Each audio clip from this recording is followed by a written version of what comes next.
Hari ini saya mau membawa kalian ke sebuah cerita sejarah yang nggak banyak dibahas, tapi meninggalkan luka yang dalam.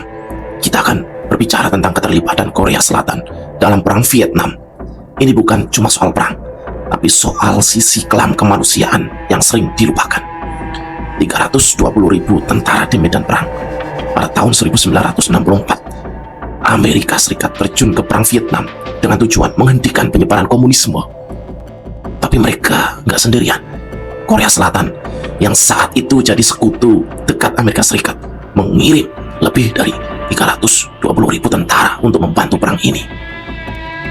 Di medan tempur, pasukan Korea Selatan terkenal disiplin dan efektif. Mereka menjalankan operasi militer dengan presisi yang sangat tinggi, bahkan sering dianggap lebih brutal daripada pasukan Amerika. Tapi di balik keberhasilan militer mereka, ada cerita yang jauh lebih gelap.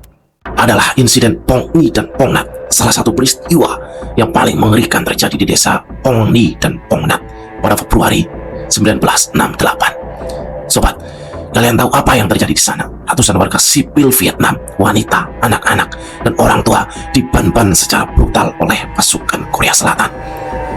Bukan cuma diban-ban, ada juga tuduhan kekerasan seksual terhadap perempuan Vietnam. Bayangkan, dalam situasi perang, wanita yang nggak bersalah diperkosa dan ditinggalkan dengan trauma.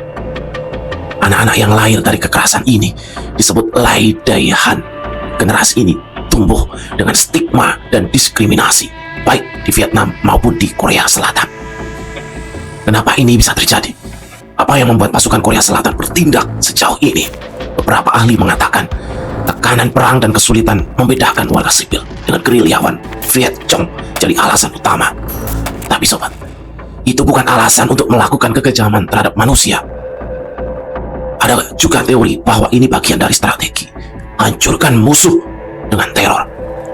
Mereka ingin menghancurkan moral penduduk sipil yang diduga mendukung Viet Cong. Tapi seperti biasa sobat, yang jadi korban adalah mereka yang tidak punya kuasa. Dampak dari peristiwa ini nggak selesai ketika perang berakhir. Hubungan antara Korea Selatan dan Vietnam sempat dingin selama bertahun-tahun. Baru belakangan ini ada upaya untuk membuka dialog dan mencari keadilan. Akan tetapi, luka sejarah ini masih sangat terasa.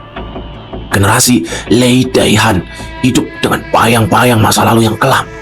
Banyak dari mereka yang nggak diakui, baik oleh Vietnam maupun Korea Selatan. Mereka tumbuh tanpa identitas yang jelas, hanya membawa nama sebagai simbol kekejaman dalam perang. Apa pelajaran yang bisa kita ambil dari cerita ini? Perang ini nggak pernah cuma soal siapa yang menang atau kalah. Selalu ada harga yang harus dibayar, dan seringkali yang membayar harga itu adalah mereka yang nggak terlibat langsung dalam konflik. Kita harus belajar dari sejarah, sobat. Karena kalau kita tidak mau belajar, luka ini akan terus berulang. Sejarah itu bukan cuma buat dihafal, tapi buat direnungkan, buat kita jadi lebih bijak dalam menghadapi dunia penuh konflik.